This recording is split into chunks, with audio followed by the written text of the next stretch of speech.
Welcome to Anything New. My name's Matt, and I'm here with Pete Hello, friends. and Opie. Good evening, guys. Anything New is a podcast where we talk about anything new we've been using, perusing, or consuming. Guys, this is the last episode of the year of 2020, and thank goodness, not that this is the last episode, but thank goodness that the year is almost over. Good riddance, 2020. Yeah. I did see that it was only fitting that next year is called 2021 WON because it's been the one that kicked everybody's booty. Right. Yeah. So we've got a little bit of a different episode, slightly different episode this week. So this week is the first episode where we are going to talk about our group movie, or sometimes it might be TV show, comic, or a book, or whatever. But last week we talked about how we are going to partake in something every week that we're all going to decide on together, or that, I'm sorry, we're not all going to decide on it. One of us, whoever's hosting, is going to deliver the thing that we're going to do. We're all going to partake of that together, and we also want you guys to partake of it as well, so we can all have a discussion whenever we come to that episode. So we've got that. We've got Mandalorian season 2, the documentary that was released on Christmas, and then what really makes this episode special is our best of 2020, just best of things that we did, not necessarily the best things that came out this year, but the best things that we partook of for that year. But first, before we get into all that, our group topic for this week is Wonder Woman 1984. It was released on HBO Max and theaters simultaneously on Christmas. Yes. We all watched it. I watched it on Christmas on HBO Max. I think we all watched it on HBO Max, right? Mm-hmm. Yes. Yeah, yes. We're not really too comfortable with theaters yet, but we all watched it on HBO Max, and I've got some thoughts on it. I don't know about you guys, but well, I don't know who wants to start. No, we'll give the floor to you. You are. We think you should start. Yeah, resident Okay. comic book expert of the Yeah. group. You can go ahead and give us your Let- thoughts. Let me preface this real quick here. Okay. I trust a lot of people in this world with certain things. Tennessee football, I would trust with Opie Lawson. Okay? Anesthesia, my wife. Matt, I trust Matt with comic stuff. If there's anything that Matt No, you knows in don't. this You world, haven't watched half of the things I've told you to watch. that doesn't mean that I don't trust your opinion. I know that you know what you're talking about when it comes to comic. Opie, am I wrong or am I right? Right. You know. So it's only fair for you to lead this off. That way, I just wanted to say that because Okay. I trust your opinion on comic stuff. Well, I appreciate that. And I'm not a smart man. I don't know many things, but I feel like I do know comics, and I feel like I know comic book movies, and I can look at them objectively. There's plenty of comic book movies I don't like. Iron Man 3, Justice League, Fantastic Four from 2015 is the worst thing I've ever seen. So plenty of them. So I do want to preface this by saying the first Wonder Woman film from 2017, I very much like that movie. And I even watched it the night before. So I watched it on Christmas Eve again for probably I think the third time or maybe the fourth time, just in preparation for Wonder Woman 1984. And it just reinforced how much I actually like that movie. I think it's the second best DC EU movie behind Man of Steel. Go ahead and at me on that because I'm not scared. I'll defend that movie all day long. I love Man of Steel. Man of Steel's fantastic. Yeah. It is great movie. Wonder Woman is number 2 behind Man of Steel, and I think Gal Gadot as Wonder Woman is some of the best comic book movie casting probably since Sure. Robert Downey Jr. as Tony Stark. I absolutely love her as Wonder Woman. I didn't like Wonder Woman 1984 at all. I didn't Thank like you. it. I did not like it. I didn't like it. I didn't like it. I was so disappointed. So, Oh. when the movie first started, okay, so one thing real quick before we start talking about the movie is the experience. So this is the first, I think it's the first major movie that has been released theaters and streaming at the same time. And as soon as the movie started, I was like, man, I really do wish that I was watching this in a theater Yeah. because this is a big movie, and I should be watching these big movies on a big screen. I've seen every MCU movie, every DC movie, so many movies on a big screen. And this one, I was like, it just kind of feels like I'm watching a Netflix original film, which is not a bad thing. There's plenty. Netflix has plenty of good movies too, Sure. but it just didn't have that magic. And so I was like, man, I really do wish I was watching this in a theater, but I would rather watch it this way than have it delayed again or whatever. By the time the movie was over, I thought to myself, I'm glad I didn't see that in the theaters, because I would have been kind of upset if I had paid $12 or $15 for a ticket for that. Guys, it wasn't good. Now, I'm trying something new too, where I don't want to say that movie was bad or that movie sucks or whatever. I'm trying to be more sort of optimistic to where I say I didn't like it, because there's plenty of people who like all kinds of stuff, and there's plenty of people who like this movie. I did not like this movie at all. So I'm like I said, I'm not trying to say this movie sucks. I think everybody should watch it and form your own opinion. I didn't like it. I thought the story was not good. I didn't like the MacGuffin of the Dreamstone. So many things I didn't like. You know, let me give you my 2 cents worth in not being. Oh, and before, hold on, major spoilers too. So if you haven't seen it, well, please don't listen to this. If you're watching live right now, mute us for a little while. Right. If you're listening to it in a podcast or watching it later, use the timestamps in the description to jump ahead, because we're going to spoil this and we don't want you to be spoiled. Well, one thing that I always ask Matt when we watch something comic related is how well does it relate to the true comics. And I don't know how much Wonder Woman you have read, but is it at all like is any of that in the comics? Any of this movie in the comics? So I'm not as well versed on Wonder Woman as I am a lot of other characters, and Maxwell Lord is a character that exists in the comics and has since '86, or 5, maybe 6 or 7, right around in the 85, 86 area. There's been several cheetahs, several incarnations of cheetah. So that was Barbara supposed to be Minerva cheetah. Okay. Yeah. Barbara Minerva, who Kristen Wiig played, she is the most well-known one in the comics. So those characters exist. Steve Trevor exists. Right. How would regular movie watchers like us know that that's supposed to be cheetah? You wouldn't. Yeah. I had when you just said that, I had no idea. I was like, why did she just turn into a cat? I heard her say she wanted to be a predator. Yeah. Right. So I figured, okay, well, she's going to be an awesome predator. And then it looked like she was just like a Broadway Cats, like with like face paint on. You're exactly like from the movie Cats. That was bad. So one of the things that when I ask Matt if it, a couple of things with comic book movies or TV shows is I know that Matt can tell me, number one, did it happen? Because if something's bad in a comic book TV or movie show, and Matt says, well, that's the way it happened in the comics, then I can understand. Sometimes adapting the comic book or a book in general to the screen is hard to do. And a lot of times that'll kind of I'll give a little leeway on, well, that was just stupid. Why'd they do that in the movie? Well, that's how it happened in the comics. But in this sense, my biggest draw from a comic book movie, and this is with any kind of storytelling that goes on with any kind of movie, is the villain has to be good. There has to be a good villain to really drive a story, I think. And this it wasn't good.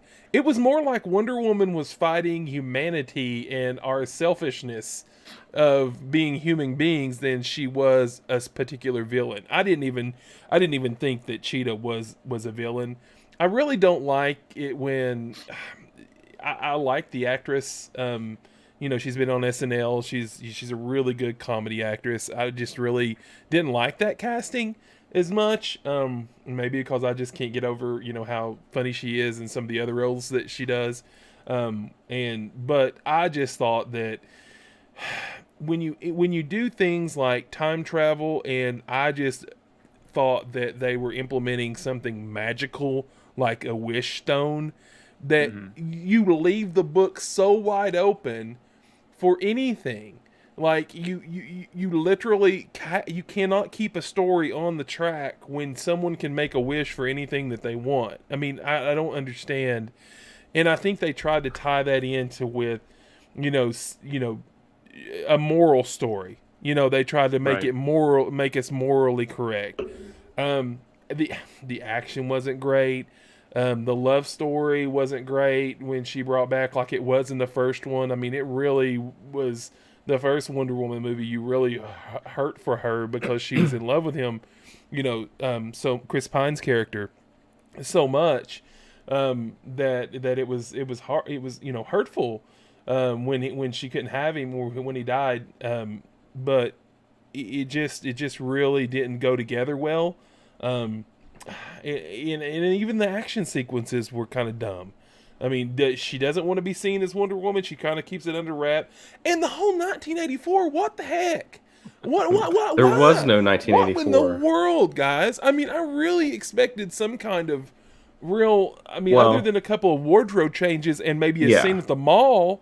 I mean, I have an opinion about that. And as soon as I saw when it came up on the screen, it said like, music by Hans Zimmer. I was like, okay, well, where's like Aerosmith? Yeah. Where's what I mean? Like, where's Van Halen? Like, Guardians of the Galaxy nails it. Yes, what I mean? Like they, even like Thor, the Thor movies, like when they bust in with Led Zeppelin. Stranger Things does a much better job of putting you back in the 80s than Wonder Woman. Stranger Things, you feel like it was filmed in the 80s. Yes, absolutely. This was like it was like just over on lot B at the it had no feel. I don't know why the setting of 1984 was so important. I guess because the first movie takes place in World War One. We've also seen her in Batman v Superman and Justice League, which is 2017 and later. And I guess maybe they thought that was too big of a jump. We got to have something in the middle to sort of bridge that gap from almost 100-year gap or whatever. So I don't know why 84 is so important. I'm not really sure. And another thing, Matt, and when she learned, and a couple other disappointing things is her learning to fly was kind of cheesy, and the armor was a disappointment to me. I don't know if you guys felt that way, but I thought as epic as the armor looked, it was pretty much useless. I mean, really. And then didn't she look ridiculous when she was running? Yeah, yes, when she runs. But I think that's how Linda Carter wasn't that the way she ran in kind of in the I kind of. But it was like she was running in slow motion, but going really fast. It was just odd. Like her legs weren't really moving very quick. Actually, I saw an interview with Gal Gadot talking about that, and she was saying that's hard to do because they're pulling me along with a wire, but you have to make sure that your feet hit every beat, otherwise it looks like you're just being dragged. So she said that actually was pretty hard to do and make look realistic. And yes, it was apparently very hard to do, and they didn't really succeed. Right, and then like I kind of saw her learning how she eventually in the invisible jet. I mean, that was just that could have been left off. And see, the little I know about Wonder Woman is like I didn't watch the TV series that much. It was more the Justice League cartoons, or her cartoon. I mean, I didn't really see the live action. Of course, everybody knows, the TV show. But it was the Justice League cartoons for me, and she always had the invisible jet, and you didn't know where, she got the invisible jet or how it came to pass, or why Wonder Woman would have a jet. But I always thought it might have been something like a 007 thing where the Justice League just made it for her instead of because she couldn't fly, but she's learns to fly in the movie, and almost like Thor flies. Matt, you always told me Thor can't fly; he just throws his hammer and the hammer pulls him. That's how he flies. Yeah. So I take it the same way. She what'd she do? She just got all upset. She started whipping. And was her lassoing the lightning kind of a foreshadowing that she can't be electrocuted? That she was super? No, because that's I think that was just sort of cool, just a cool visual thing that she was. Because that lasso is from the gods. It's a godly weapon, and it has special properties. Right. I think that was just there wasn't any really point to that other than look how godlike this weapon is. She can lasso lightning bolts and swing. But basically, I thought it looked cool. I thought that looked fine. Right, and basically what I took from it is she was winding up her lasso to pull her through the air. Right? I mean, then she eventually kind of catches the wind. I thought, well, yeah. So I think that's how she started, but then she listened to Steve Trevor's words about, it's just wind and air. And yeah. You know what? I didn't have so much of a problem with the flying because Wonder Woman can fly in the comics. Okay. She can just fly like Superman. And I wish that, I was like, oh man, Wonder Woman needs to fly. So it was cool that we got to see that. I don't know why we didn't see her do that in Batman v Superman and Justice League, but that's neither here nor, it's continuity, whatever. They didn't plan for that, ahead of time. So whatever, that doesn't bother me too much. But didn't she in the cartoon? I thought when she flew in the jet, you could still see her like sitting in the cockpit. You could in the cartoon, which is kind of silly. So I mean, you could. They should have done that. They should have done that where they fly across and like people see them. Are like, what in the world? What in the world? Yeah. I remember that from the. I love that cartoon. That cartoon was so good. So just super quick, just a super brief synopsis of the story. Wonder Woman is, she's an Amazonian. She's she's the daughter of Zeus, Amazonian princess. She is nigh immortal. So she's alive in 1984. There's a businessman, Maxwell Lord. He is supposedly the head of an oil company, and he gets the power to grant wishes. That's the really high level version. The way that happened was stupid.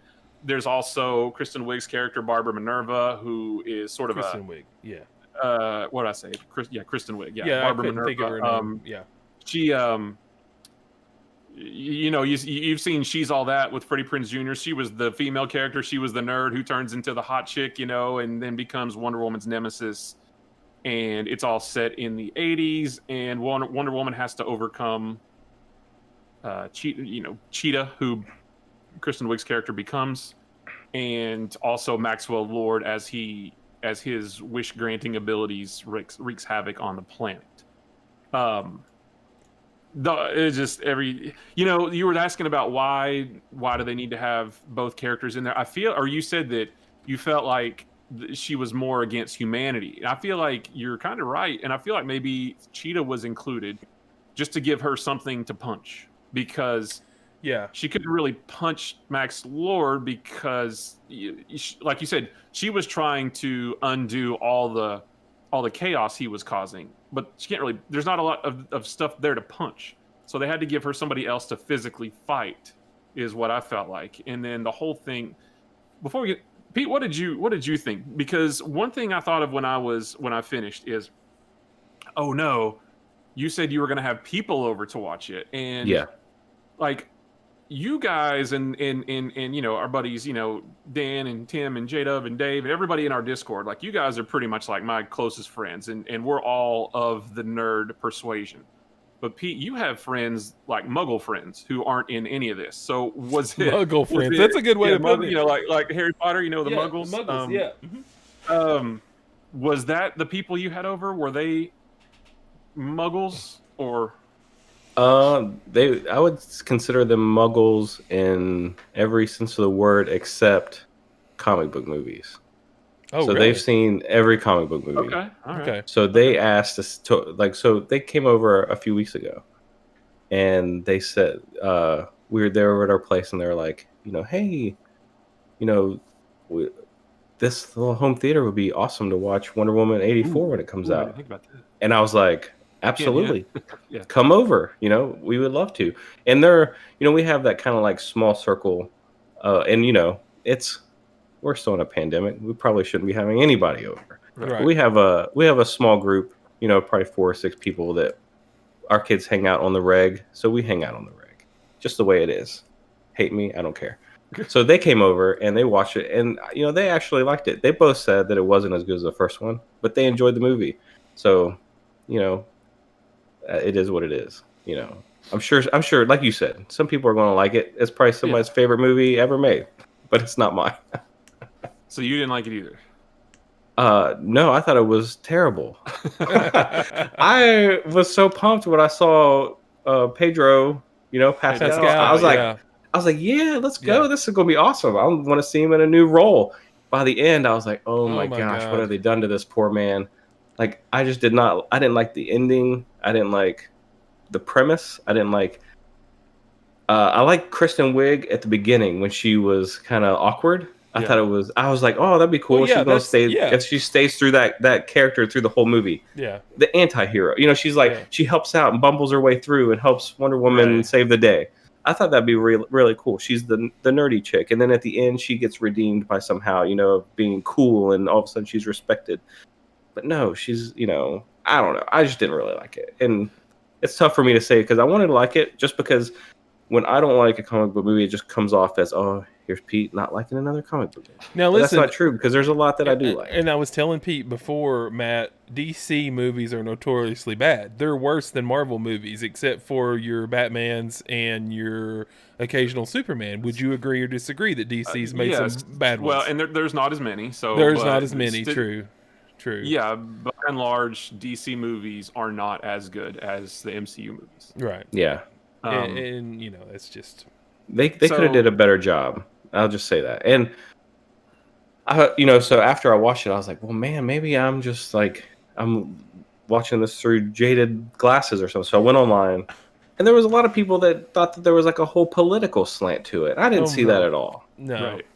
Right. When I watched it, I did not think that there was any sort of like Trump-Reagan comparisons. Well, that's what I was saying. When they would flash to some of the side scenes of painting through the mall and people littering on purpose and people eating huge hamburgers. Did you guys pick up on any of that? Just of how that was funny. How gluttonous or how not responsible we were in the 80s. Sure. Kind of thing. Yeah. I picked up on that immediately. Yeah. But I could see a political aspect of it where it comes down to, and I thought to myself, what a perfect movie to be filming in 2020 in DC when they're tearing the place apart. And that's another thing that kind of threw me off is how in the world did an all-out riot break out in the middle of Washington, D.C. after a couple of people, like, it wasn't even like when people were making all their wishes. I was like, this place went nuts in a hurry. That's what I was thinking. I thought that same thing. I was like, wait a minute.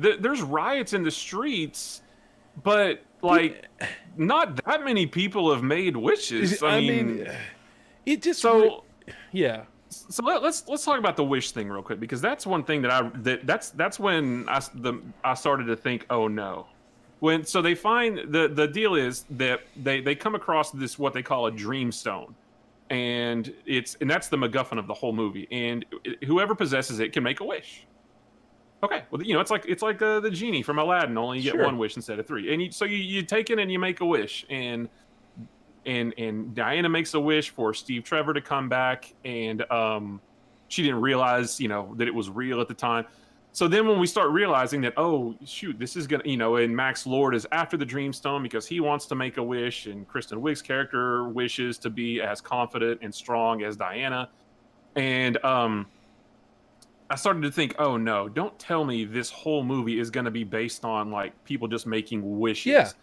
I was really scared of that. Then when Diana and Steve found out that it was actually sort of a magical stone that was created or imbued by one of the gods, I was thinking, okay, maybe this might be okay, because sure, it sounds like, a stone that gives you wishes, but if it's something from the god of, not Loki, the god of mischief, I can't remember, Phobos, I think was the god's name, but the god of trickery and lies or something. I was like, okay, they're tying it back into her Amazonian roots. They had Ares in the first movie. She's she's the daughter of Zeus. They're tying it back into Greek mythology, Greek gods. That might be okay, because and then maybe she's gonna have to figure out how to undo. She's gonna have to like go back to Themyscira, figure out how to undo these things that one of the gods has done. But no, that they mentioned that in passing. Oh, this was created by the god of lies or whichever god it was, and then that never came up again. No. And then it instantly went back to this is a stone that makes wishes, and that's it. And another thing is when they said when people were making a wish, they get their wish, but something's taken away from them. And I was waiting for something like bad to happen other than just people making wishes, and it looks like people's wishes were turning bad for other people, not themselves. Like the oil guy, he wished for everyone to be out of the land, and he got the wall. But it's not like it took anything away from him. It just hurt the people that were. Well, it did though, because he obviously he wouldn't be welcome. Well, actually, what he lost was his security team, because remember when Max Lord says, "Okay, you can have your wall, and I'm going to take your security team." Yeah, he got like a wish kickback on everything. Yeah. So whenever he granted you a wish, he got a wish. Something. He got a wish kickback. I understand. So he's basically the stone personified at that point. He's basically the stone talking, saying, Opie, I grant you your wish of every vinyl record ever. Yeah. But I'm going to take every Star Wars figure you own. Mm-hmm. That's how it worked. So what was up with him? Kind of his body breaking down. Did that ever make any sense to anybody? Like he was doing the speaking of Stranger Things, he was doing the 11 nosebleed there halfway through I just took it as his mortal physical body couldn't keep up with all of the mystical stuff he was doing. Yeah. So then he grants people wishes to get all the health back, and just the fact that never really materialized into anything deeper than a god made a stone that can grant wishes. So what happened with, in the beginning you had to touch him, he was touching everybody, to him getting on TV, and how did that work over? I couldn't tell you. I didn't understand that. So the deal was you had to be holding the stone, or whenever he said, "I wish to be the stone," he had to touch people. Yeah. To grant their wishes. But then he learned that there was some government satellite program that sends particles that touches everything. None of that made sense. I did not understand. How does him talking to a camera enable him to grant wishes by touching? I don't. Yeah. He said, so this will give me the ability to touch everyone. And he said, well, theoretically. Yeah, he said like a manner of speaking or something. Yeah, something like that. But that still wasn't a good way to. Like that's good enough for a show writer. We'll just say, that'll work. Yeah, and so one thing, and this is more than just Wonder Woman, but like I've talked about this on my Comics Daily Weekly show before. I've never liked stories of superheroes losing their powers. Happened in Spider-Man 2. It happens in comics all the time when superheroes lose their powers and they have to figure out how to. I've never liked those stories. And then Diana starts to lose her powers because she wished for Steve Trevor to come back, and so the thing that was taken from her was her powers. So I didn't like that Steve Trevor came back via a wish, and that he was basically put into somebody else's body. Yeah, let's talk about that for a second. Didn't like that at all. I mean, the guy walks up to her at a party and he's someone else, and then he says something, and then she just kind of looks deeper into him. Is he like that guy, or is he? So Diana physically and everybody else around her is seeing the new guy. But we, as the audience, are seeing Chris Pine, so that we know that this is Steve Trevor. Right. That's how that whole thing works. I was really upset with that, because when I watched the first Wonder Woman the night before on Christmas Eve, the scene where he flies up in the plane to destroy all the poison gas, and then the plane explodes. Yeah. When I rewatched that scene, I was like, oh, that's clever. And I didn't pick up on it. So you see him in the first movie in the plane. He's flying up. He takes out his gun. He aims it behind him to shoot the poison gas. But you never see him shoot. And then the next thing you see is Diana laying on the ground, and she sees the plane explode. But you never see him cause the explosion. So I was thinking, maybe Zeus or one of the other Greek gods, maybe they're going to write in how, because of her strong feelings of love towards him, or his bravery, or whatever reason, one of the gods pulled him out of the plane right before it exploded, and they whisked him off to some magical land until 1984, when for some reason he comes back. So I was ready and waiting. I was like, okay, that's really clever, because we didn't technically see him die. Maybe he was whisked out of the plane by some mystical being. Nope, she just wished him back. I wish Steve was back, and there he is over there. And oh my god, I was like, no, don't bring him back this way. It's so stupid. It's a wish. That's all. That's all you. Can't wish for peace on Earth. Right. What's wrong with peace on Earth? Yeah. I'm surprised that not one person wished for. But I think I think going back to the '80s setting, I think I didn't really pick up on a political slant either. I thought it was more a statement of it was playing on the just the mindset of the '80s, and everything in the '80s was bigger, more. Yeah. I want more of this, more. You know, that was the '80s, and that is it. It is what it is. I mean, that's how the '80s were. Is I want everything bigger and better and more, and I think it was playing up on that. You know, they didn't do the character of Maxwell Lord justice. Just knowing him, I don't know a lot about him, but knowing him from the comics, I was disappointed in because in the comics, he was a legitimate businessman who was kind of crooked, and through various storylines over the years, So here's what's interesting, and I thought this is how it was going to wrap up. In the comics, just long story, real short. Over the years, he actually gained powers where he could persuade people mentally. He wasn't like a telepath, but he could sort of very subtly mentally persuade you to do something. And over the years, those powers got bigger and bigger. There was one storyline called Infinite Crisis where he actually was able to take over Superman's mind, and Superman was like running around destroying things. He commanded Superman to attack Wonder Woman, and they were fighting, and Wonder Woman realized that the only way that she could break Superman free of Max Lord's mind control is to kill Maxwell Lord, and she did. There's a famous panel where she snaps his neck. Oh. Wonder Woman takes Maxwell Lord's head and snaps his neck and kills him. Would you think? And I thought that's what they were going to do in this movie. I was like, oh my gosh. The only way that at the end when he's like, you know, reaching out and trying to make everybody grant a wish, I thought the only way she's going to be able to kill him or to stop him, she's going to snap his neck, just like in the comics. And instead, the whole movie was resolved by her making a speech and everybody and persuading everybody to do the right thing and renounce their wish. Yeah. But she channeled it through Max Lord. Oh, none of that made any sense. And you know, was Max Lord, was he kind of a Lex Luthor character? Sort of. Yeah. He in that same vein, probably not as maniacal, but yes, very, you know, in that same sort of. He's no superpowers in the beginning, you know, of course. Not in the beginning, right? Yeah, right. Lex Luthor never really got any superpowers either. He had his suit and stuff Yeah. that he made, and he used other, you know. Yeah.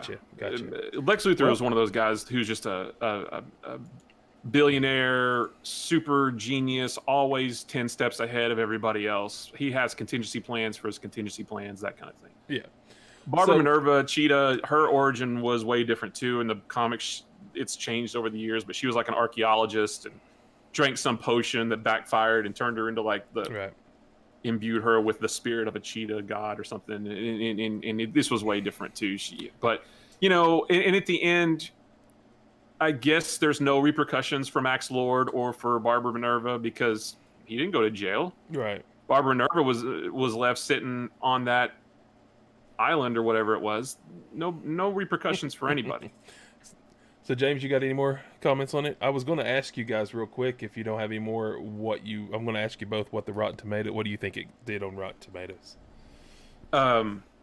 It started fresh. And as more and more people saw it, it dropped out of the fresh. I'm looking at it right now. What do you think? Take a guess. Don't look it up. What is it, like a percent out of 100? Yeah, it's out of 100%. What do you think? So 100 is the best? Yeah, there's two. There's the audience I'm score gonna say, and the critic score, the tomato meter. I'm going to say a 58. For which? Audience? 58. 57 for the 50. audience. Whoa, we're close. 58 for audience, probably a 64 for critic. What do you think for critic, Matt? The tomato meter. I'd probably go 68. The critics, the tomato meter is a 65.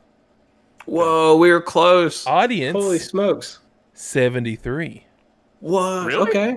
Well, okay. Yep. You got your tried and true diehards. I despise Rotten Tomatoes. I hate everything it stands for, but I don't like reviews or anything. But like I said, I do like to keep an eye on the buzz that movies are getting, just to see what people generally think about it. It doesn't influence me one way or the other, but yeah.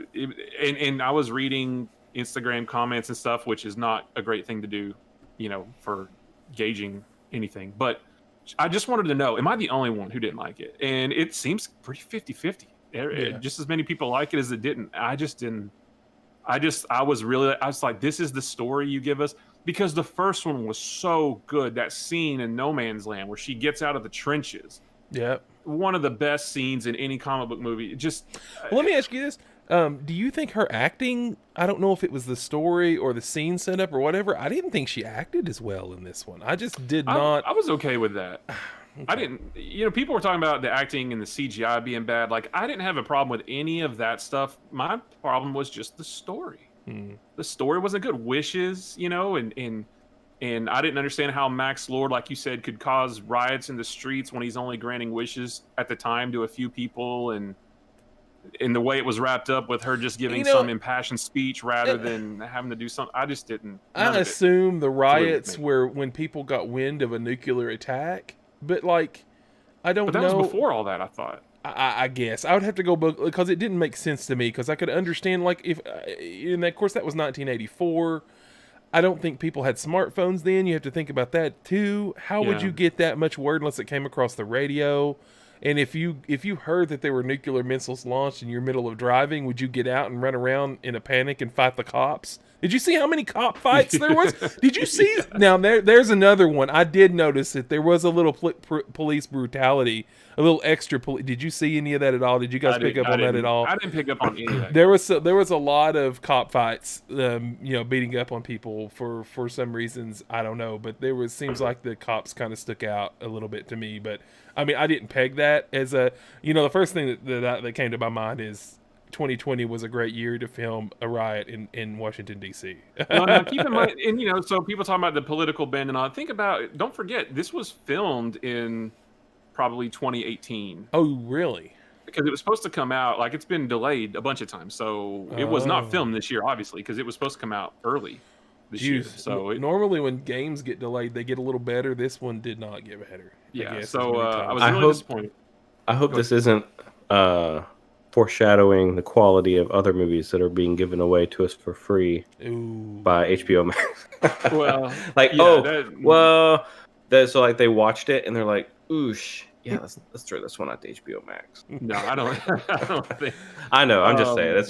That's another topic we ought to discuss, because back in the day before there was streaming, if a movie went to DVD without hitting the theaters, it was going to be bad. I hope that's not the, well, of course, bad movies are still going to be, nobody's going to stop making bad movies. Whether they're going to be streaming or not, we're just going to have to watch them and tell. I pretty much gauge all these movies that if it's good, I would watch it again. So I've watched a lot of comic book movies multiple times, like Man of Steel, the Guardians movies. Those are great movies. I hope I never have to see this movie again. I'll probably several months from now, I'll probably watch this one again just to see. It was just now that I epic about it. Now that I know what to expect, I think my expectations were so high. It might be a decent movie, but it just didn't get you. It didn't give you goosebumps at any point. And my final thought on this was the whole opening sequence with Diana being young in Themyscira and that whole competition. Super awesome sequence, completely irrelevant to the rest of the movie, except for the fact that they showed the armor. That was the whole reason for that whole scene, was to establish the armor. Oh, did you guys see the mid-credits scene? Yes. Oh yeah, that was super cool with Linda Carter. That was pretty cool. And websites, stop trying to make that a bigger thing than it is. Everybody's like, what does this mean for the DC multiverse? Shut up. Stop it. It was an Easter egg. It's a fun nod because Linda Carter wasn't in the first one or didn't make a cameo. Everybody wanted it. It's a fun nod to Linda Carter, her legacy. It was a fun way to get her in. Stop trying to make it something more than it is. Yes. Which Linda Carter's awesome, by the way. Every con she's at Dragon Con all the time, isn't she? Did she come to? Did she not come to cons?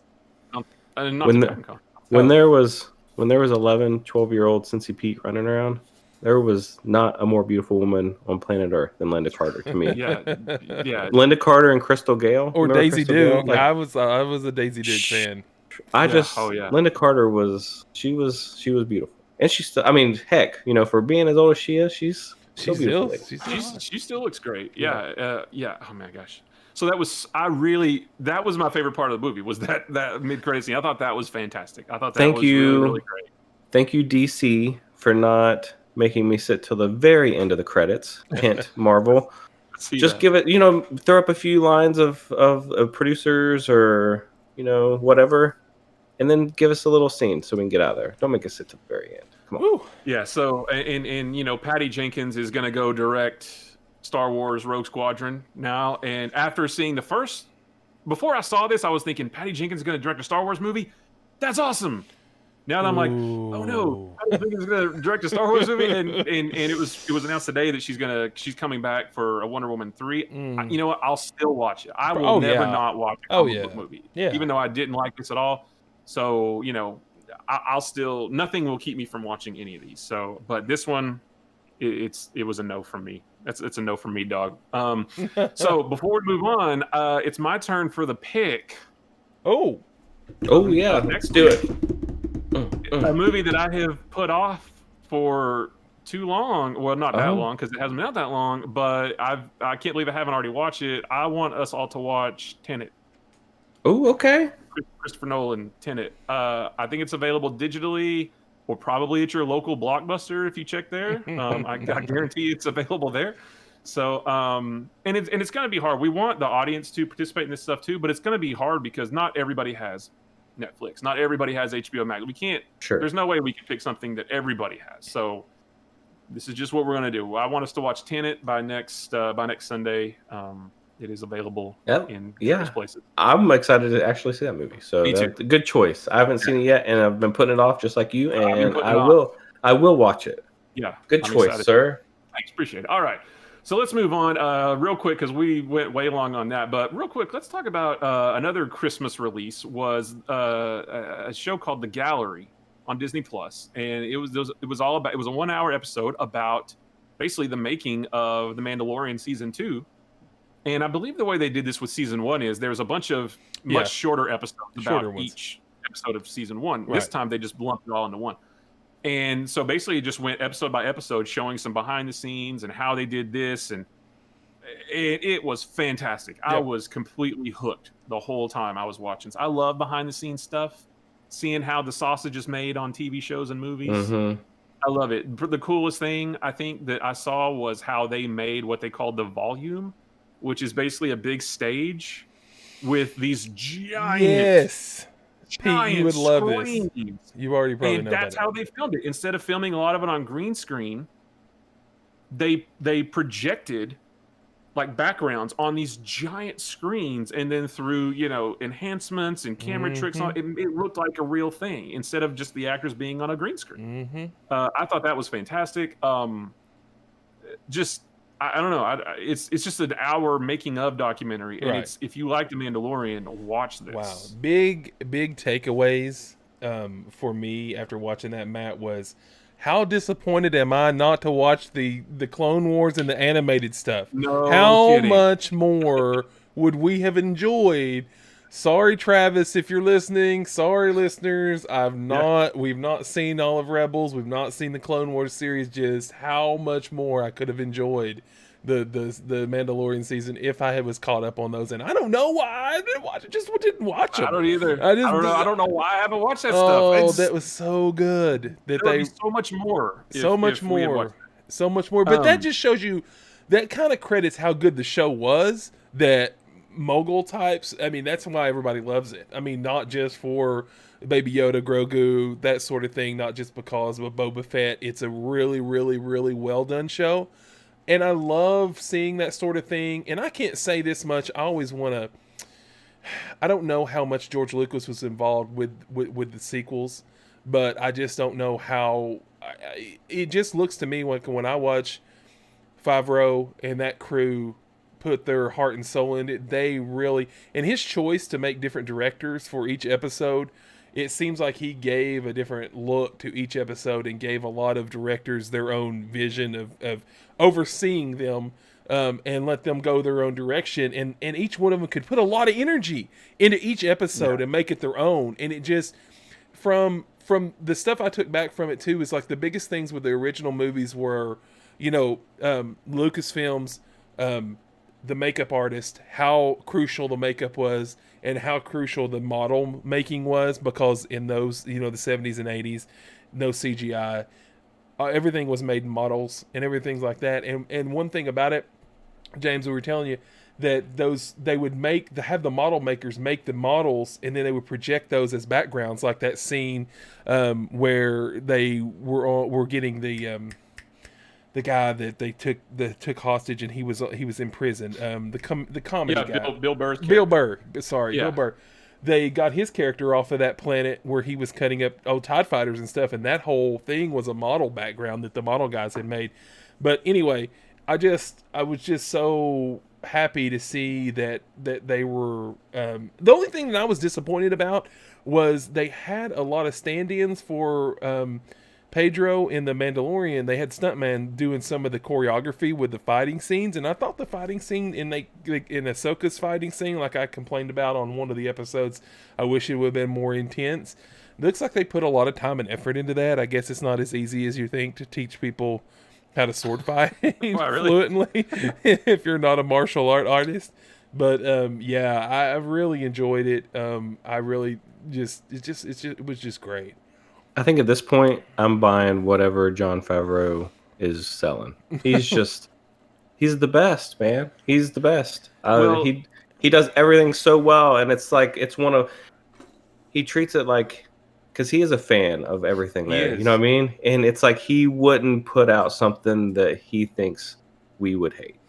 Well, and it's funny that, so Jon Favreau is one of the guys behind, the success of The Mandalorian. Dave Filoni, who was, integral in Clone Wars and Rebels, he's behind this too. But, if you think about just add this one to Jon Favreau's resume, because I credit Jon Favreau for the Marvel Cinematic Universe that we have. He directed the first Iron Man. He is the one who convinced Marvel Studios to hire Robert Downey Jr. as Tony Stark, which, if that movie tanked, we wouldn't have. Yeah, think about the money. The MCU, we probably wouldn't have half the DC movies or comic book movies. So, Jon Favreau is the guy, right? He's responsible. Kevin Feige is the one who's been keeping it on the rails for years, but Favreau is the one who started, who lit the spark.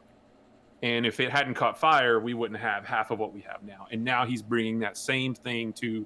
Or not just now, but now with the Mandalorian season 1 and 2, we have that same thing with Star Wars. And over the Christmas week, I actually marathon watched the sequel trilogy, and then like a couple days later, I marathon watched the prequels. I didn't watch the original because I've seen those. Those are always fresh in my mind. But just watching the Mandalorian compared to the sequels and the prequels, it's. I feel like The Mandalorian is genuine Star Wars, and the prequels and sequels are like pretenders. I like the. We were talking about it on Discord. I like the sequel trilogy, for the movies that they are, but I don't like them as the conclusion to the Skywalker story. Right. I wish they were episodes 10, 11, and 12, and just give us the Thrawn trilogy for episodes 7, 8, 9. So I do like the sequels, but not as the conclusion to the original movies, and then the prequels just aren't good. They just aren't. And it's funny, as I was watching this documentary and seeing the volume that they had built, and seeing how they talked about, okay, we've got to go on, we've got to go travel, we've got to go film on location for the episode with Boba Fett, and because you just can't do it. Just seeing how much effort they put into making it look good, and then having watched the prequels where they literally filmed everything on a blue screen and a green screen, even the background. They didn't build hardly anything, and how just bad those movies visually look. Just put them on wires and on a green screen, and then that's it. Let them flip around. Everything. Yeah, they just look bad. And the Mandalorian is, I think, it's sort of a return to Star Wars. Yeah, they mentioned that over and over. Where do you put Rogue One and Solo in with your good movie? I rewatched Solo too, and I really like Solo a lot. I don't get why people hate on it so bad. And Rogue One is fantastic as well. I love stories that don't involve Skywalkers and Jedis and stuff, because it's such a huge world and universe that you don't have. Not everything has to revolve around Skywalkers and Jedis. but we should have gotten a proper ending to the Skywalker saga that we had in 4, 5, and 6. Well, that Boba Fett, the Book of Boba Fett is going to be fantastic. So we'll get. Hopefully, there shouldn't be any Jedi in that. You think? In that Probably documentary, they went back and said that they watched frame by frame of the original Jabba the Hutt palace, and like cracks on the wall were the same in that. They said everyone knows that place. Everyone that grew up with it knows that place, and it had to be right. And it was only hopefully they use it. They're going to use it more. They're going to use it a lot more, and hopefully in the Book of Boba Fett, that's where he's going to be hanging out. I mean, that's going to be his place. But and Robert Rodriguez filming his little short sequence with his sons and using Star Wars action figures just to illustrate what he wants to do. That was awesome. And I mean, these people are fans. They took Tam how do you say his last name? Tamura Morrison. Tamura Morrison. He is, I guess, his heritage. I guess he's Samoan. He's got some Samoan background, and he, Pete, they do those war dances like you've seen the football teams do that. So he apparently he's a real social butterfly behind the scenes. He's all the time cracking up and doing stuff, and he was kind of implementing that, and they implemented that sort of war dance style into that opening sequence where Boba Fett is using that bantha stick and just rocking those stormtroopers. That they implemented that in. They said that was they went on location to shoot that whole sequence, and filming in those rocks. They were talking about how hard it was to film there. But yeah, and then it goes to show you, if I guess when we got the CGI technology in, it was a big weight off their shoulders. They thought they could do so much with it, but it really, I guess, took the soul out of it. Kind of like, MP3s and music, and now vinyl's coming back. I mean, that's where the soul is. I mean, when you put a record on, you're forced to listen to every single song, where you could just skip through stuff on, MP3s or on Spotify, where when you're watching or filming a Star Wars movie, the more work that you put into it to make it, it turns out. And Pete, they even had a conversation about creating the inside of Slave One in that scene that we went all nerd on. Those scene that we went all rotating nerd on, cockpit. They had a whole scene, and that's what those background LED screens were for. Is like they were filming that. They were filming the cockpit with the actors in it, and in the background they were rotating that. And what did they say about the rotating cockpit? Did they have anything? They were talking about, like, every kid. The guys that produced it were like talking about just like what we said. Every kid played with the ship, and it rotated, and it even showed a clip with Boba Fett was in the cockpit in Episode 2. When Obi-Wan is fighting out on that clone platform where the cloners were. And he was, he was laying on his back and still shooting. You know what I'm saying? And they showed clips of that, and it was a big deal. And we weren't just nerding out, people. Okay, this is a big deal. The inside of Slave One, it's a special ship. Okay, it rotates. But that's awesome. My biggest, and we'll move on. But my biggest thing, one of my biggest takeaways was, and I was relieved to see this, but it really is Pedro Pascal in the suit most of the time. Yeah. Just for like the calm scenes where I've just kind of assumed that he was never in the suit and he just did the voiceover later. Yeah. And except for the last 2 episodes where he takes, that's him in the suit. That's so great. I love it when there's I love when I see Tom Holland in the Spider-Man suit in a scene where he has a mask on. I'm like, they could just use a stunt guy all the time. But it's really, I love when it's actually the actors in the suits, even in the times when you don't see their face. So, but anyway, if you love The Mandalorian and you like behind the scenes stuff, oh man, it's an hour's worth of just gold. It's so great. And they go through every episode and talk about stuff. So, all right, so we're going to move on because this is the last episode of 2020. We just want to talk about some of our best ofs of 2020. Now, I want to be careful. I think I said this already, but I want to be careful and say, if we talk about a movie, we are not saying this is the best movie of 2020. These are the best things that we did in 2020. And it might not even be stuff that came out in 2020, but the crux of this show is anything new that we've been doing. So these are our best ofs of anything that we did in 2020, whether it's, a movie that came out 10 years ago or whatever, the things that we did personally, of all the things we did, the best. So, Pete, why don't you go first? I'm Okay, ready to well, go. I'll start off with maybe we can rotate through. Okay. So like I'll give one because I have mine kind of categorized. Okay. I'm going to start with video games, Okay. and I'm going to say that, and like you were just saying, there are what I feel are the best video games of the year, and then there are what are my favorite video games Right. of the year.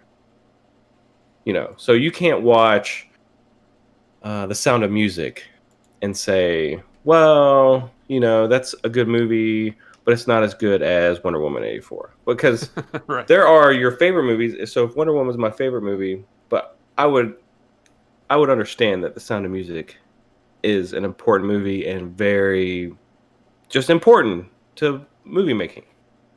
So with that being said, I feel like the best game that I played of 2020 was probably Ghost of Tsushima, Okay. and it's an awesome game. Even though I didn't finish it, probably about 75% way through. My favorite game of 2020 is Genshin Impact, and it's mainly for the reason because I played it the most. So that's kind of the barometer there. Like, if I don't like a game, I'm not going to play it very much. If I love a game, I'm really going to soak into it and really try and learn the ins and outs. Genshin Impact, it's a free You've to got play like a game. bazillion hours in that game. Yes. Genshin Impact is a free to play game that you can just pick up and play on a mobile device, PlayStation, pretty much everything but Switch, right? I don't think you can't play it on Right. Switch. Yeah, it's supposedly coming at some point. And it's a great game, and you can play co-op, and it's got a single player campaign, and there's RPG elements, and there's a lot of character building.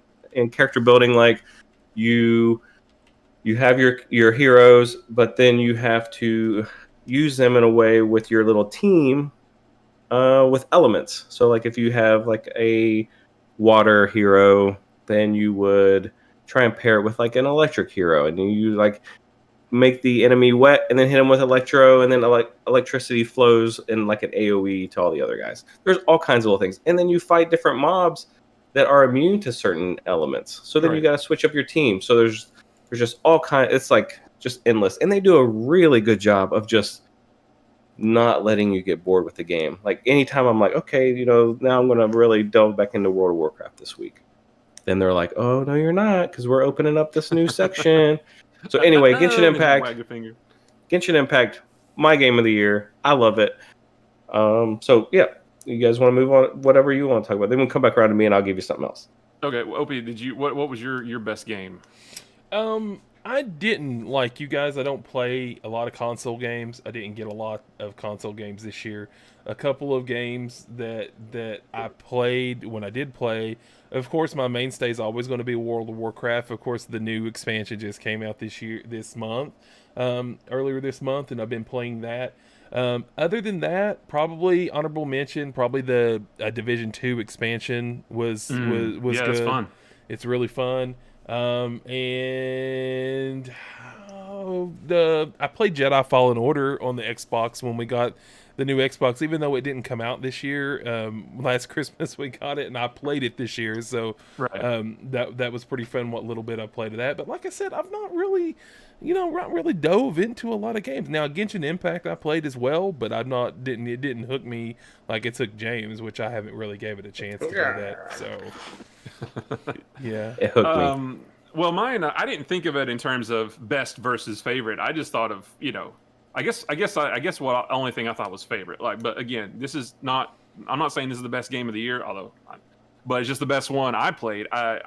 Spider-Man Miles Morales. I mean, the Spider-Man on PS4 from 2018, and then Spider-Man Miles Morales. Those two games bring me more unadulterated joy than I've ever had playing another video game ever in my entire 30 plus years of playing video games. And I know that is strict bias because I've loved Spider-Man my whole life, and that is bias, but I think that's okay because those games made me feel like I was Spider-Man, which I've always wanted to feel like. I've always wanted to, in the comics, I was like, why does web swinging really save him that much time traversing the city?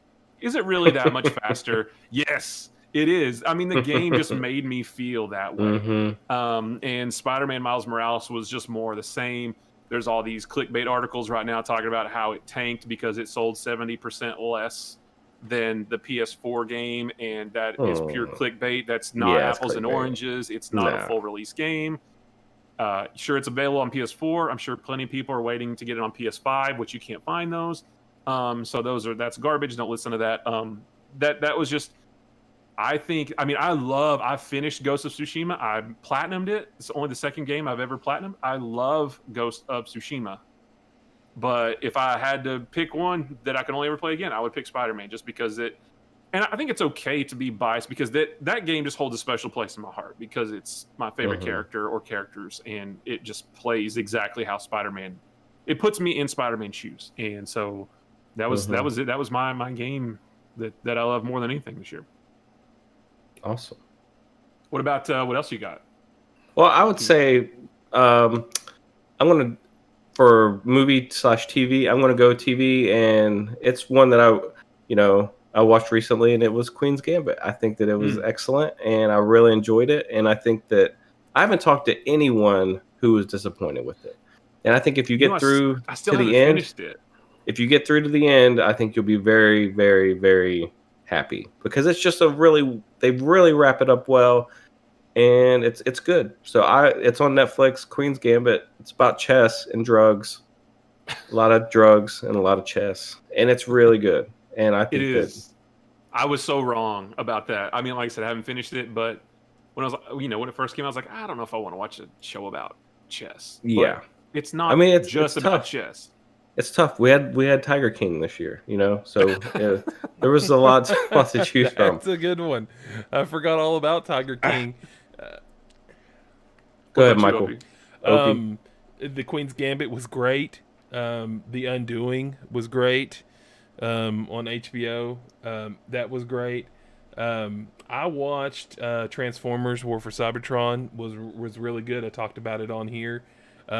Several things. I watched a lot of documentaries, and other than TV shows, I was glad to have sports back. I mean, come on. I mean, we got in a pandemic year when we didn't get any basketball earlier in the year. We finally got our football, even though my Vols were just absolutely terrible this year, and James's Bearcats were great, but still disappointed. It was bittersweet. You have a great season and can't play for anything, which sucks.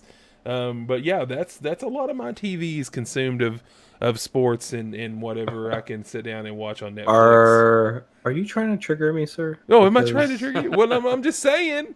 I know how you feel. I mean, I'm trying to back you up a little. Do you know how it feels to go undefeated and not get to play for a national title? No, you don't. No. So don't speak on that. No, I'm sorry. That's okay. I'm just kidding. I'm still really salty about it.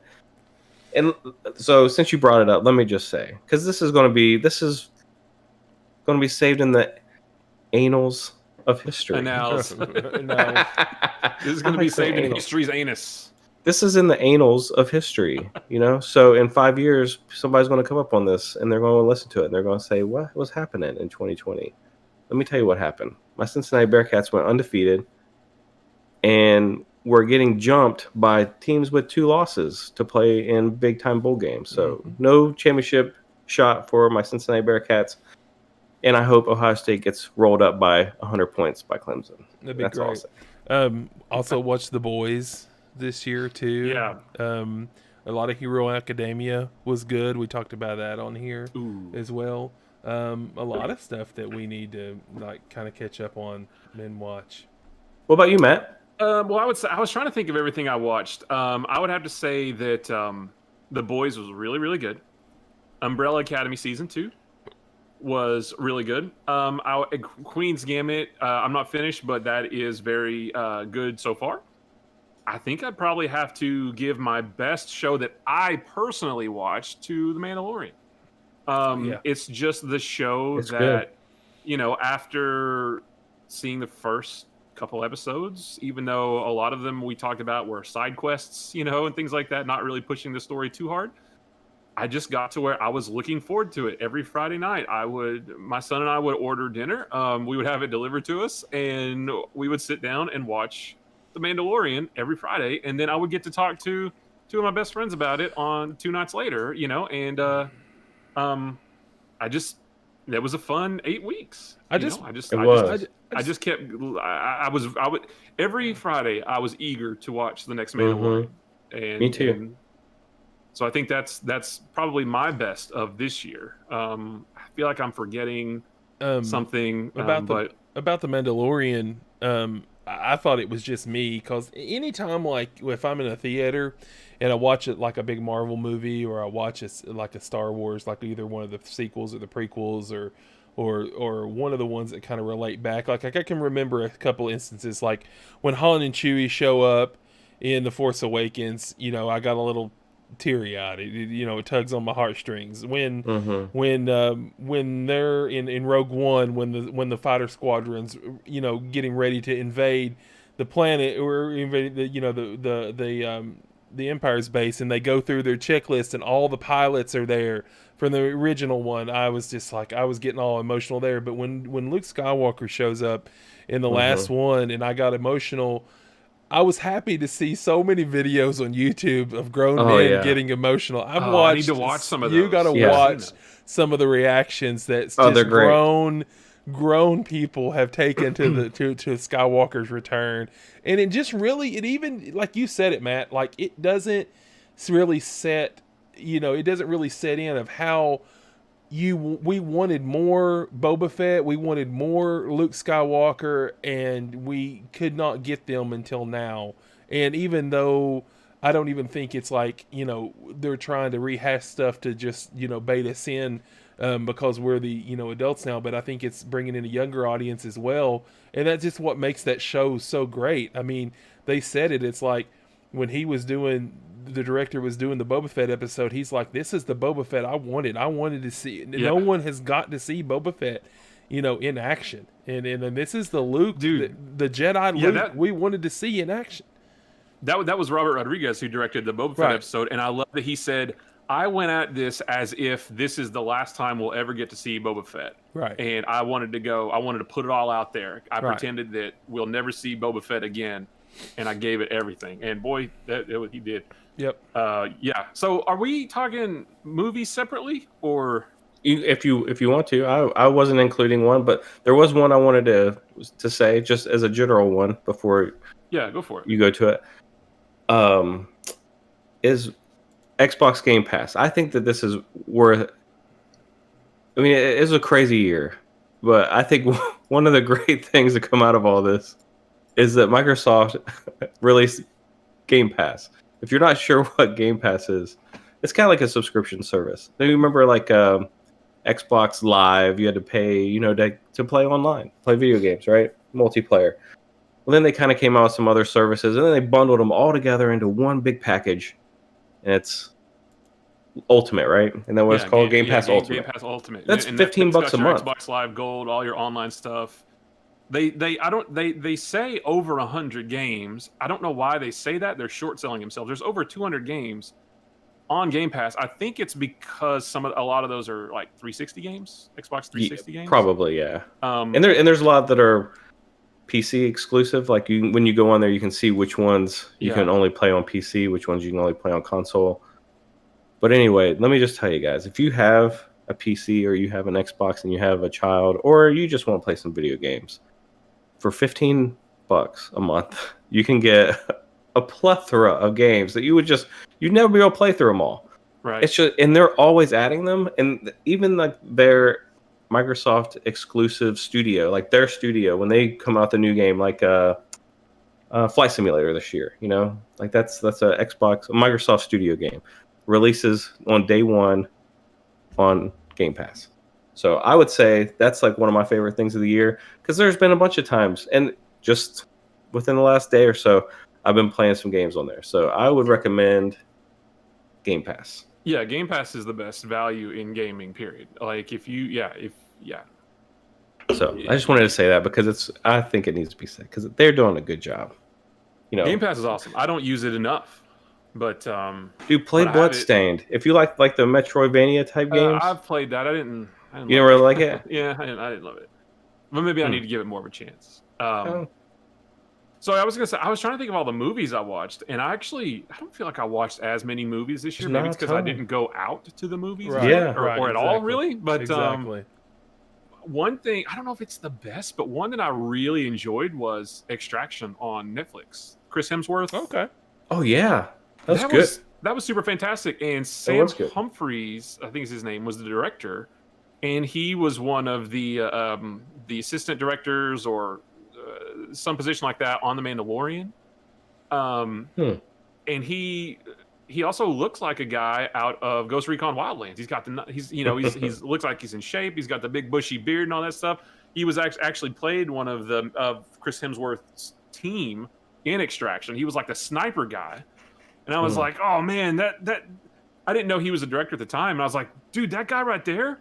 If they make a Ghost Recon movie, he needs to be in it because he's the guy, right? Of course, he gets killed in that movie. But I was just going back looking through all the movies that I watched this year, and because I just couldn't remember so many, and I was like, oh yeah, Extraction, that was so much fun, and it was just dropped on Netflix. Here's an awesome movie for you to watch. And if you watch like the hand-to-hand fighting in that, like where Helmsworth, he has like a, he has a knife, but he's like fighting a guy with a gun, and there's just like a lot of like gunplay. Like it looks so real. Like I've never been in a gunfight before, but if I was, I would say that that's probably a good example of what it would look like. Because it didn't look like just movie shooting at each other, right? Like Hollywood. It looked so good. Like like him getting punched in the kidney, which they never do kidney shots in movies. It's always just like right to the chin, Yeah. But he like kind of get hit in the side and then kind of hit in the butt, with the butt of the AK-47, and then him kind of coming back, and it was really well done. That was a great movie. Yeah, I don't know. I don't want to say it's the best that I watched this year because I just feel like I'm forgetting some that were even better. But I do want to say that was very, very, very enjoyable of the movies I watched this year. And then here's where I'm going to put our new to me to the test is I really enjoyed Nightcrawler with Jake Gyllenhaal from 2016. It's not a new movie, but I watched it new this year, and that movie was fantastic. I was really into that story, so that was another really, really good one that I watched this year. So many more that I can't remember, and also a lot of really bad ones. Hashtag Alive, the Korean sort of zombie movie was really good. That's pretty good. Some of the Korean movies was that we Train to watched Busan this year, Matt? Was that Train to? It didn't come out this year. I watched it this year, and that was really good. Train to Busan. Yeah. Yeah. What about Knives Out? Was Knives Out this year? I think so. Wasn't that this year? I think it was. Didn't we watch it early this year? Like that Knives Out and The Gentleman. Yeah, The Gentleman. We watched that one at up in Illinois at Dan's house, and that was a fantastic movie. We watched the Tom Hanks movie Greyhound up at James's that's pretty good. house. That was it was a good movie. Yep. I hadn't seen the Gerard Butler movie Den of Thieves until this year, and I thought that was a good movie. That is a good movie. Yeah, I like that one. Did anybody watch Mulan after it came Mulan? out? Mulan, yes. No. What about Monster Hunter? No, that just came out. Yeah. Like last week, right? Oh. Or a couple weeks ago? I haven't seen it yet. Okay. Well, hopefully there's a backlog of movies to be released for next year since they might have been holding some back this year. Right. Anything, let's see. You guys got any Opie, you got any music picks? The MGK album was about the best thing that I've heard in a while that surprised me like it did. I just can't believe that I like something like that. And you guys can go over your top 20 Spotify picks, but mine is all my son's picks. So needless to say, I'm going to get back with us after let's see, what are we, 21 shows in, and how many more 21. shows? So this time next year, we'll do our 2020. I'll give you a little bit better read on the music picks. But, I just want to say, just some things with 2020 that, the YouTubers I watch, the Tendo channel, I still watch his show daily. It's slowly evolved from when we came on episode 1 or episode 2. I gave him a shout out. It's a channel that I kind of watch. It feels like a part of my day usually when I have to pop over and see what his new video is because he puts one out every day. a lot of the retro gaming and vintage toy channels that I watch on YouTube, and as well as getting back into vinyl. I mean, you got to say that Walmart, you know, putting vinyl back out on the shelves kind of sparked my interest back into kind of diving in and taking care of my vinyl collection here a little bit. I got and we'll talk about it in the pickups. You know, I got a little something that relates to that in the pickups, which is cool. But yeah, just stuff. It's been a weird, rough year, but you know, I'm glad to have this show with you guys. It's fun to talk about this stuff every week. Yeah, I'll just echo that just real quick. Probably, you know, you guys know I read a bunch of comic books. Probably the best comic book I read this year was a comic book called Batman Universe. It was a great. I read the collected edition, which collects all 7 issues of this comic called Batman Universe by Brian Michael Bendis with art by Nick Darrington, and it was a really just a solid, fun story of Batman traipsing through space and time, trying to find this mystical egg for various reasons. And he goes into the past and teams up with some characters from the past. Jonah Hex, he goes to different planets and teams up with like Hawkman on Thanagar, and but it's not just because it was a Batman story. Like, it was fun. There was a lot of action. The storytelling was great. The art was fantastic. It was like an adventure. It was almost like an adventure movie told across 7 comic books. And the collected edition came out in March, I think, and I read that, and it was really. I mean, I've read a lot of good stuff this year, but that was probably the best. That story was so good. And then, you know, you talk about getting back into vinyl. This was the year of me getting back into collecting comics, like physically collecting them instead of just reading them digitally. Once, you know, waiting 6 or 8 months and reading them digitally.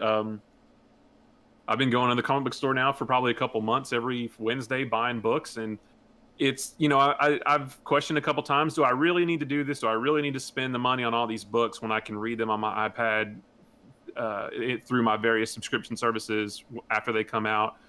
But, you know, I've talked about before, like, I live alone, except for when my son's here half the time. None of my friends are here where I live. All my friends, you guys, and everybody else are in all different states. So I'm a homebody. I'm a hermit. I never leave the house, especially now that there's a pandemic, but even before then.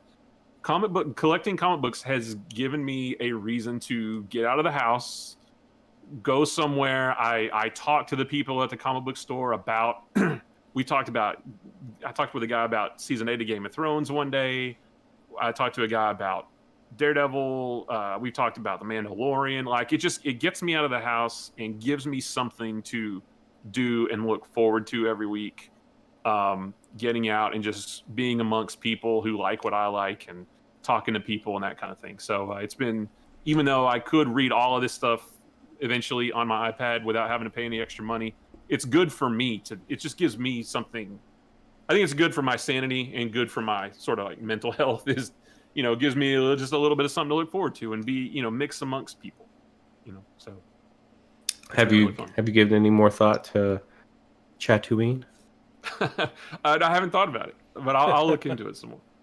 I really want this. I want it just so that I can get in, because it's exclusive to people from your neck of the woods, and we'll talk about it off the show. Yeah, I'll have to look at that. But so 2020 was a garbage year, but there were some good things, but overall it was terrible, and I'm glad that it's over. I'm glad it's ending.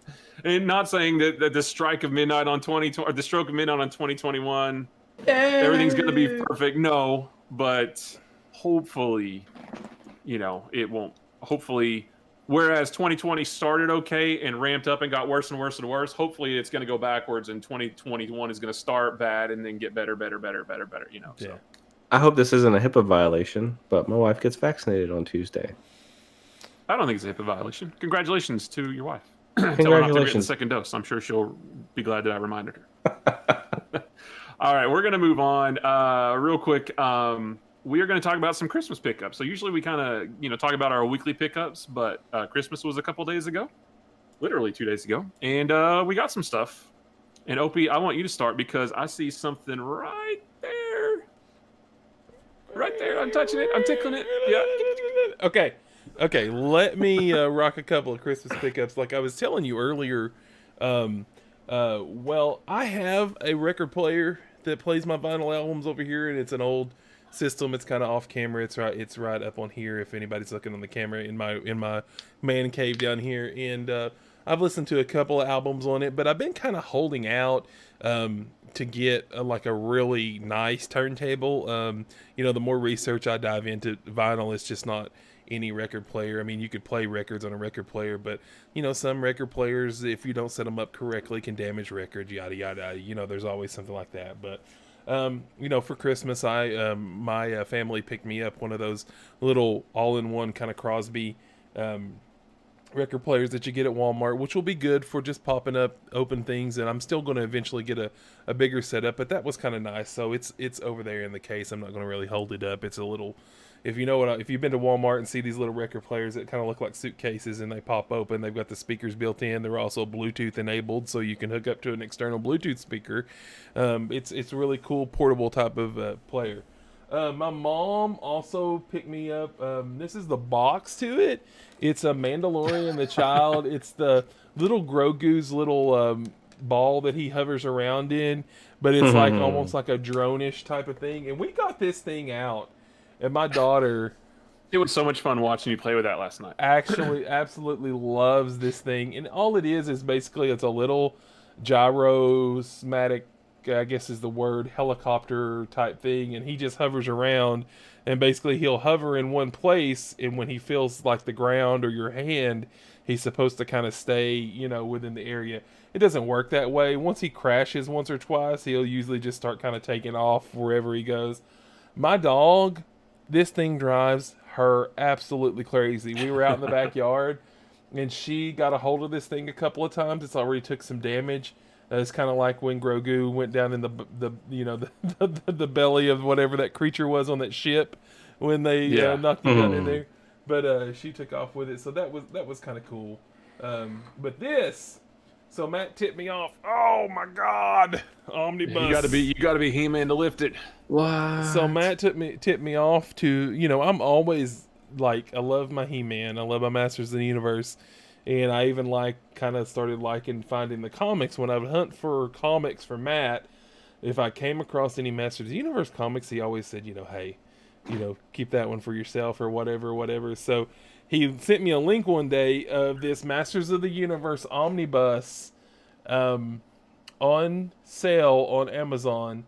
And it's just amazing. This thing is huge. I've thumbed through it a little bit. Oh my God. Yeah, open that up. Let me see what that looks like. There's so many different series in there. Dang, that looks good. Let me flip it to the old. Here's the. It's even got the old with stuff. Oh yeah, okay. Yeah, let me show you one particular one that I thought was really cool. This is just a classic. Oh, here's one. Thundercats and Masters of the Universe, right there. Okay. And let's see, one more. So it's not one continuous story. It's different series. There's like a 15-issue He-Man story, and then another 15-issue He-Man and the multiverse, Masters of the Multiverse story. There's the old school. Yeah, there's the classic DC Comics Presents Superman and He-Man. Right there. Yep. There's a bunch of different stories. Right, and it has a lot of like really modern style artwork as well in the front. But yeah, I'm gonna definitely. Whew, boy, those things, let me tell you. I saw a meme the other day. It was like girls talking about how Barbie sets unrealistic expectations on physical appearance, and then it showed He-Man next to him. Hold my beer, He-Man. But yeah, so, and I got some t-shirts, I got some socks, the normal Christmas stuff. Also got what else did I get? I bought it myself a couple of things, but that was one of them. I kind of bought it for myself and had them wrap it and put it under the tree so I could open it on Christmas morning. The minute I hit send, the minute I told you about that, when I said, hey, Amazon's got this on a huge sale, the minute I hit send, I was like, no, I should have just bought that for you and sent it to you, like Christmas, like Christmas/birthday. The minute I sent it, I was like, and then a couple days later, I asked you, hey, have you got that? Did you buy that yet? And you said, well, it's in my cart. I was hoping you'd say, no, not yet. And I was gonna tell you, well, it's back up or it's sold out or something. Don't worry about it. And then I was gonna get it for you and have it sent up to you. So I don't know why I didn't think of that. That would have been so awesome. But yeah, I'll give you a little taste of this for all you on the stream. There he goes. He's a madman. I don't want to let him go because he'll take off. But yeah, so it's pretty cool. Pretty cool. Pete, did you get anything cool? Was Santa Claus good to you? Yeah, I mean it was a weird year for my family just because we were displaced for a long time. We just for anybody listening that doesn't really know my situation, we lived in Kentucky for like 10 years. And then we moved back. We kind of like bounced around. We were renting a place, trying to decide exactly where in Ohio we wanted to live. My wife lived in an apartment for a while she was working out of town. Like it was just a weird time. We even spent time with my mom, who took us in while we were building a house. So it was just a really strange. The last few years have just been really strange. It all kind of wrapped up, and this year was just us getting into the house, and so it was just odd, And this was our first Christmas here, so it was kind of special. So we kind of both agreed that we were going to go light on us this year because we've had a lot of expenses.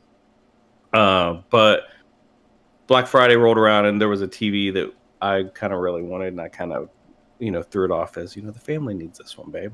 And she's like, you're right. The family does need this one. So I got one of those, it's nothing special. It's like one of the Best Buy like house brand TVs that were on sale for like, super cheap on Black Friday. It's not going to break any records as far as image clarity or hertz and mega who's and whatever's, but it's a great TV. Is it one of the Insignias? No, it's a Hisense or something like that. It's like one of the, just one of those brands. Like, I think Insignia is like the actual house brand of Best Buy, but it's like one, just one of those like you see around. It's not Sony or LG or one of those, but it was super cheap. It was a 75-inch TV. I think it was like $500. HDR, 4K, blah blah blah blah blah. So we hooked it up, and I let the kids hook their consoles up to it. So kind of get them out of the way, get them off of the stuff that I use to watch. So there was that, and then I got some bourbon. My wife bought me some bourbon. My mother-in-law bought me some bourbon. I got some cool bourbon glasses. Bourbon glasses are cool. There's like this one where it has like a mold in it, and you can pour water on one side, and then so the mold of ice is in the glass. It's kind of strange, but yeah, it's just stuff like that. We bought stuff for the kids mainly. It was just one of those things. Yeah, it was fun. I mean, I'm sure it's just like you guys, like pretty much. If there's something you really want, you kind of just get it anyway. It doesn't have to be Christmas. Right. Yeah. So Christmas rolls around and it's like, well, there's nothing really I want, because if I wanted it, I would have got it a while back. So, we're fortunate and blessed, just like you guys, that we can do that kind of stuff, and it is a good time to give, so we try and make sure that this time of year we always help some people out. And yeah, but it's a good time, and I love Christmas. It's my favorite holiday, for sure, without a doubt. Just because I love my kids, it's hard for me to get my kids or my wife something and not tell them. It's like I love buying them presents, and I love everything about it. But then, like, if I get it too early and it's like 3 weeks before Christmas, it's like drives me crazy because I'm just like, oh, like I got Dinah this jacket, and she loves it, and I knew she would love it, and like to see when she opened it up, it was just awesome, But I love it. It really is like one of those things. Like I love giving a present and seeing them happy more than I love getting a present. And my kids too. Oh, and I got Pax a little Mario game, the Mario Kart circuit. Kart, yeah. Oh yeah, how is that? He's not opened it yet. Okay. But listen, one thing that we did really cool. I know we're way over on time, so I'll make this quick. This is a special end of the year episode. It is end of the year episode. My wife does this every year. She's like, "Well, we've got them way too much stuff. Yep. Just stop. We're done. Yep. We're done." Yep. And then like 2 days before Christmas, she's like, "Oh, I don't think we got enough. We need a couple more things." And then so like last minute, I was like, "Well, I'm gonna like." Pax loves Fortnite. He's into a real big. He's my 9-year-old, 8-year-old, real big into Fortnite right now, and playing it on a Switch. So I went on a Switch. He never asks for money. He runs around in just the regular we buy him the battle pass, so if he gets a skin through the battle pass, he'll rock that. Mm-hmm. So he's playing as Mandalorian because that's a skin right now. Right? Yeah, that's a big thing right now.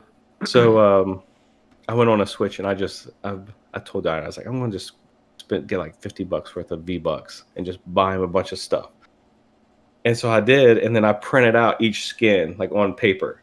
Oh, nice. And then he opened up a box, and there was like, he just like started pulling out all these pages, like color printed with all these skins. And he's like, what? He goes, what are these, all these skins? And then like the last one said, enjoy your Fortnite skins are already loaded on your Switch. So then he's like, what? He like, got a Switch, and they're already on there, So he was really happy about that. So yeah, it's just one of those things. But nice. That's my pickups. Nice. What about you, Matt? So my son and his mom got me a Mandalorian T-shirt. It's a black T-shirt with the Mandalorian. I don't know why I didn't. It's upstairs. I don't know why I didn't bring it down. It's got Mandalorian's head on it. I would say his face, but his helmet. I think Grogu's on there too.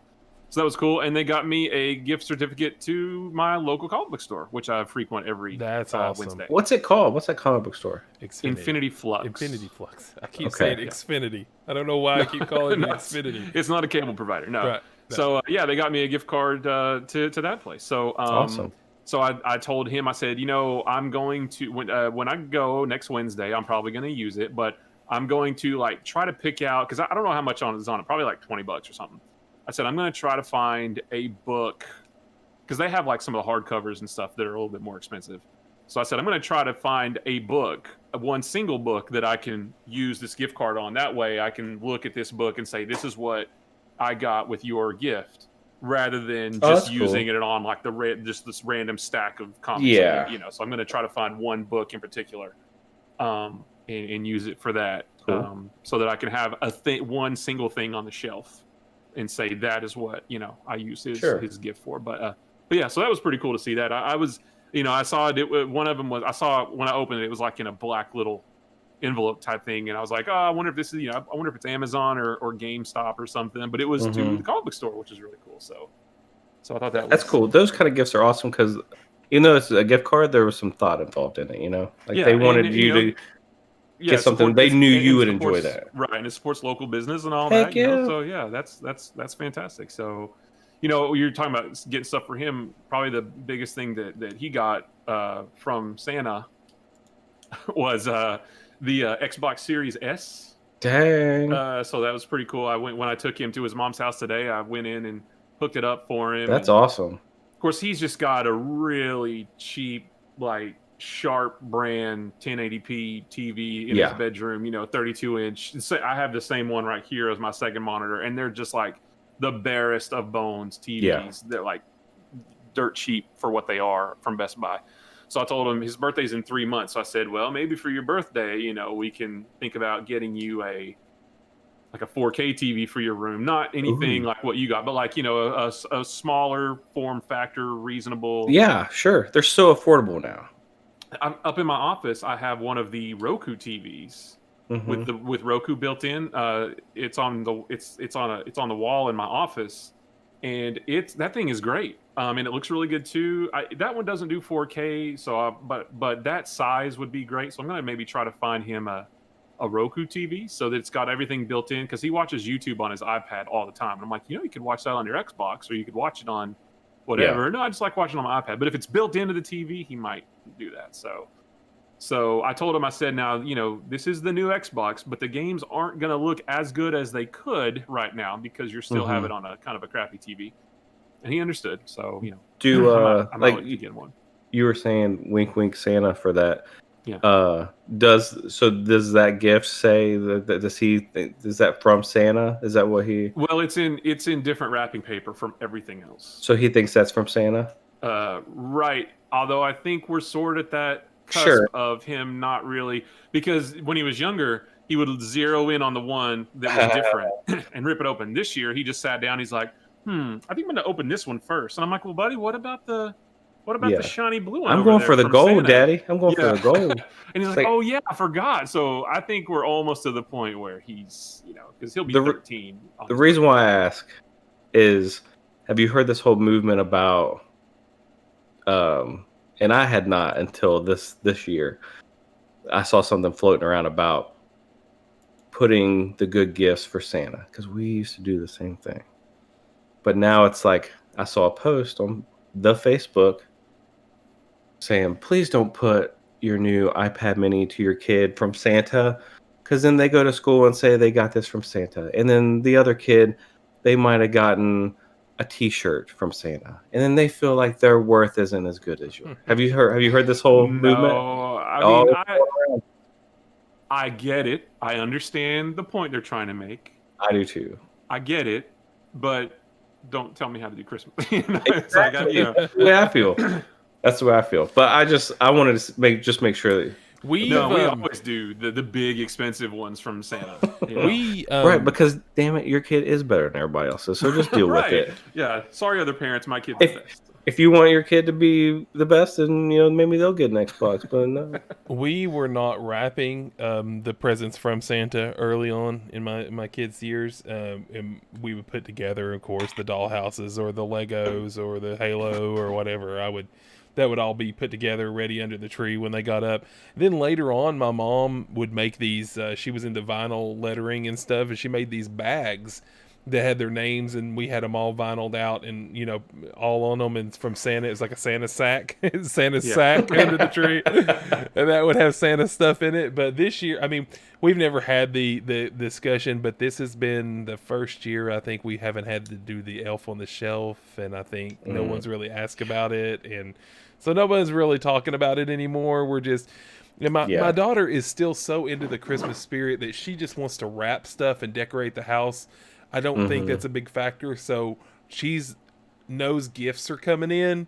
She knows she's getting gifts. Amazon's coming. Don't open the Amazon boxes, that sort of thing. And we'll get them all ready and let you wrap them, because she just wants to. Thank God she likes wrapping. I hate wrapping presents. Yeah. But, what about how differently Christmas has become? Because I can remember probably 10 years ago, like going around my house, like trying to find an empty box to put stuff in to wrap it. And now it's like a month or two before Christmas, we just start saving our Amazon boxes. Because you get a ton of boxes. I wrapped everything in an Amazon box. Yeah, you get a ton. And they were all the same size, because I order I get those omnibuses, and they all come in the same box. So they're all the same. Well, I remember just staging, like when your kids are younger, it seems like you have to put more stuff together before Christmas starts. Like I can remember just putting together like bicycles, or putting together dollhouses, or putting together stuff before before Christmas even started. But other than that, I wasn't gonna putting things together this year. Dude, I had to put together like Power Wheels and stuff. I had to do it down here, carry it up these stairs, reverse, go back up the other way. Oh my gosh. Just to sit in the living room. Yep. And then on Christmas morning, I had to do the reverse and get it back. But like, it's right here. Can I just come down here and see it and go outside? I posted that picture of my kids in the Discord standing next to those snowmen. Those were the Santa boxes. Yeah. Those were awesome. Those were actually presents. One thing that was really, really cool this year was, so my oldest he's 13. My youngest is 8. The 13-year-old kind of took the reins on moving the elf around, because he knew it's important, for PAX, for our youngest. And he got all into it. Was like, do the thing like where he set him down like he was like on a potty, and put like little Hershey Kisses on the counter. He would like go online and like look at things, and then like get ideas and try and do them, So it was really cool. Yeah. And it was like the sweetest thing, because like my wife said something to me about it, and he said, well, it was special for me, because we did it for him when he was young, Yeah. And then he understands that, and he wants to make it special for his younger brother. So that's awesome. A Hallmark moment. Yeah, I'm also glad that I don't have to do that anymore. I hated trying to figure out what creative thing can I do.